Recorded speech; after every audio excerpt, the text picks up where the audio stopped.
Students, today we will discuss on mathematics chapter number 2 named polynomial.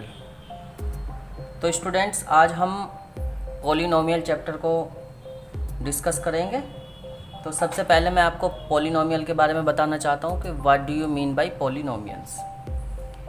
अगर मान लीजिए हमारे पास एक वेरिएबल है x, तो हम पॉलिनोमियल चैप्टर को कवर कर रहे हैं students. Let x be a variable.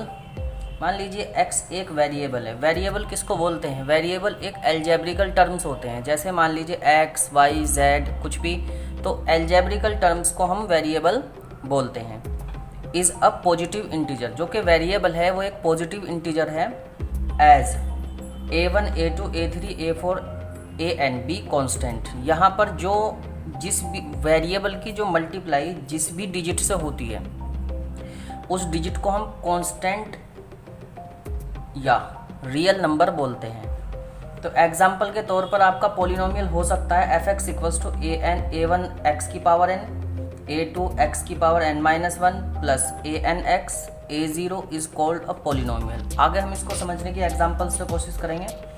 तो पहला आपके पास है स्टूडेंट्स f(x) = 3x - 2। तो इसके अंदर आप देख पा रहे होंगे कि इसमें वेरिएबल x है, वेरिएबल x है। तो ये हम इसको 3x - 2 को कहेंगे is polynomial in variable x। तो क्योंकि इसमें वेरिएबल x ही है तो इसलिए इसको वेरिएबल x बोला जाएगा। gy = 3y² - 2y + 4 is a polynomial in variable y। Variable हमने बता दिया आपको, वेरिएबल वो होते हैं जो कि आपके एल्जेब्रिकल टर्म्स होते हैं। Algebraical terms is called variable. तो यहाँ पर वेरिएबल y है, ये वेरिएबल u है। तो यहाँ पर 3 मैंने आपको पॉलिनोमियल के एग्जाम्पल दिए हैं जिनमें हमने 3 अलग अलग डिफरेंट वेरिएबल्स का मतलब एल्जेब्रिकल टर्म्स का यूज़ किया है। तो अब दूसरा हम डिफाइन करते हैं पॉलिनोमियल को on the basis of terms. On the basis of terms कि कितने टर्म्स उसमें यूज़ हुए हैं total. Important information related to the polynomial. कुछ पॉलिनोमियल से रिलेटेड इंपॉर्टेंट इन्फॉर्मेशन की बात करते हैं। यहाँ पर हमारे पास किसी भी पॉलिनोमियल में 2 चीज़ें होती हैं स्टूडेंट्स। एक होता है टर्म्स, दूसरी होती है उसकी डिग्री। एक होता है टर्म, दूसरी होती है उसकी degree. We can classify a polynomial by term. हम किसी भी पॉलिनोमियल को उसके टर्म से क्लासीफाई कर सकते हैं। दूसरा, we can classify a polynomial by degree. तो फिर हम दूसरा पॉलिनोमियल को उसकी डिग्री से क्लासीफाई कर सकते हैं। तो किस किस तरीके से हम डिग्री और उसके जो टर्म्स होते हैं उससे हम किसी भी पॉलिनोमियल को क्लासिफिकेशन करते हैं। तो आगे इसको समझते हैं students by the examples. Examples से इसको अच्छे से समझने की हम कोशिश करेंगे। किसी भी एल्जेब्रिकल टर्म्स के क्या क्या कंटेन होते हैं। कंटेन ऑफ अ पॉलिनोमियल, किसी भी पॉलिनोमियल के जो कंटेन होते हैं वो 2 कंटेन होते हैं। एक उसका एल्जेब्रिकल टर्म्स होते हैं x, y, z के तरीके से जो लिखे रहते हैं। दूसरा उसकी न्यूमेरिकल टर्म्स होते हैं जो a b c के रूप में हम उस पॉलिनोमियल में स्टूडेंट्स लिखते हैं। फिर इसके बाद थर्ड टर्म होता है आपके पास लाइक एंड अनलाइक टर्म्स के। जो लाइक और अनलाइक टर्म्स कौन कौन से हैं, तो एक एक करके इस सबको समझने की कोशिश करते हैं। तो सबसे पहले हम बात करते हैं स्टूडेंट्स पॉलिनोमियल की।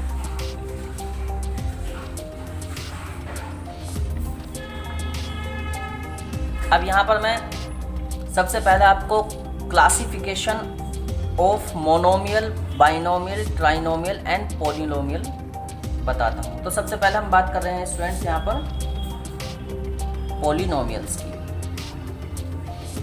What do you mean by polynomial? Polynomial को हम अब यहाँ पर उसके टर्म्स के अकॉर्डिंग क्लासिफिकेशन करेंगे। तो आप यहाँ पर नोट कर सकते हैं student, classification of polynomial on the basis of its term. तो जब किसी भी पॉलिनोमियल के अंदर सिर्फ सिंगल टर्म होता है, जैसे कि ये आप देख पा रहे हैं 9, 4x, 3y, 8y²। तो इन तीनों में आपको सिंगल एक ही टर्म दिखाई दे रहा है। यहाँ पर 9 है तो 9 एक न्यूमेरिकल टर्म हुआ। 4x, 4 यहाँ पर जो 4 है ये एक न्यूमेरिकल टर्म हुआ, x आपका एल्जेब्रिकल टर्म हुआ। तो 4 यहाँ पर न्यूमेरिकल टर्म को हम कोफिशिएंट भी बोलते हैं। तो 4 यहाँ पर x का कोफिशिएंट है और x यहाँ पर एल्जेब्रिकल टर्म है। तो दोनों को मिला करके मल्टीप्लाई करके एक सिंगल टर्म 4x बन गया है। फिर यहाँ पर 3y है स्टूडेंट्स। तो 3 यहाँ पर न्यूमेरिकल टर्म है जिसकी मल्टीप्लाई y से हुई है, तो मतलब 3 को हम कोफिशिएंट ऑफ y भी बोलेंगे। तो coefficient of y equals to 3 and 3y is a single term. 8y² में स्टूडेंट्स 8 यहाँ पर मल्टीप्लाई ऑफ y² है, मतलब 8 की मल्टीप्लाई y² से हुई है। तो 8 यहाँ पर क्या हुआ, कोफिशिएंट ऑफ y², और 8y² यहाँ पर क्या हुआ स्टूडेंट, सिंगल टर्म। तो इसीलिए ये एक सभी जो आपको जो सभी आपको दिखाई दे रहे हैं 9, 4x, 3y एंड 8y², तो यहाँ पर वन टर्म के एल्जेब्रिकल एंड न्यूमेरिकल टर्म के मल्टीप्लाई होकर के ये कुछ मिला है हमको। तो इस टाइप के जो पॉलिनोमियल्स होते हैं या इस टाइप के जो मल्टीपल होते हैं उसको हम मोनोमियल बोलते हैं। नेक्स्ट, या ऐसे भी आप समझ सकते हैं जिनमें वन टर्म ही होता है तो वो मोनोमियल होते हैं। सेकंड, बाइनोमियल में आपके 2 टर्म का कॉम्बिनेशन होता है। तो यहाँ पर 9x एक टर्म हो गया, 2 दूसरा टर्म हो गया, 5x एक टर्म हो गया, 4 एक टर्म हुआ, 8x एक टर्म है तो 6 एक टर्म है। तो ये 2 टर्म के पेयर्स हैं, 2 टर्म के पेयर हैं।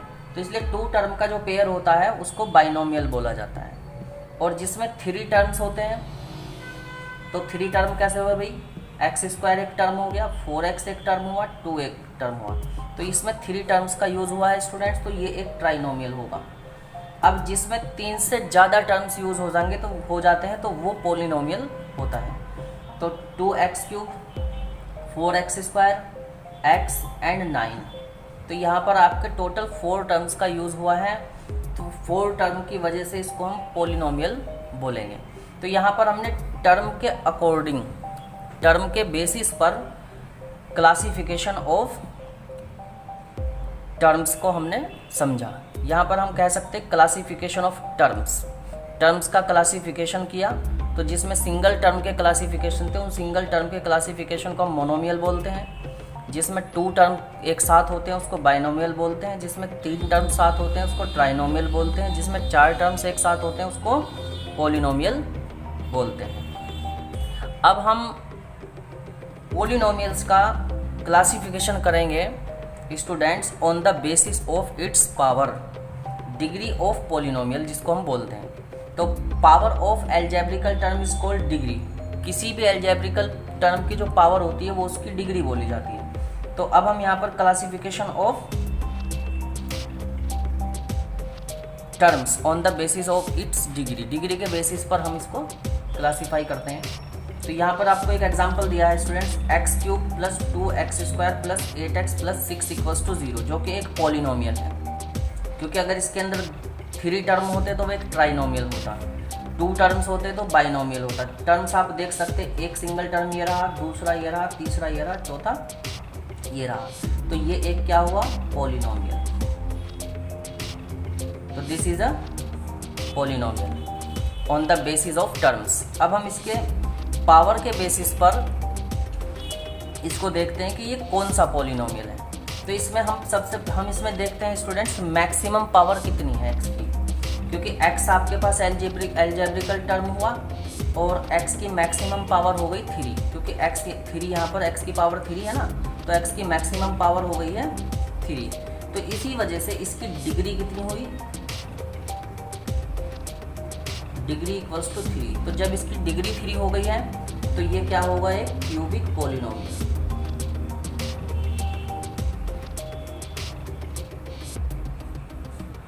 तो हम इस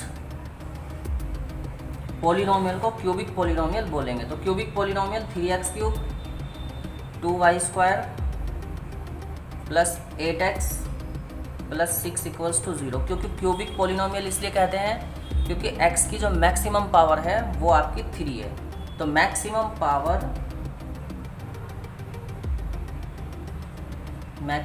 पावर ऑफ x इज़ 3, क्योंकि x की जो मैक्सिमम पावर है वो 3 है, तो इसी वजह से ये एक क्यूबिक पॉलिनोमियल होगा।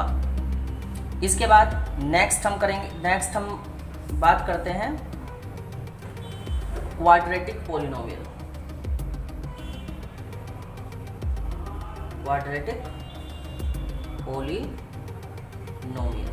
तो क्वाड्रेटिक पॉलिनोमियल कौन होगा स्टूडेंट्स? वो होगा जिसमें x की डिग्री 2 होगी।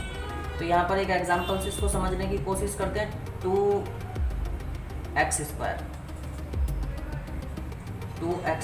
Plus 8x plus 3 equal to 0। तो यहाँ पर x की जो पावर है वो power of x equals to 2 है। तो यहाँ पर इसलिए ये क्वाड्रेटिक पॉलिनोमियल होता है। तो जब x की पावर 2 की बजाय 1 ही होती है तो फिर वो लीनियर पॉलिनोमियल होता है।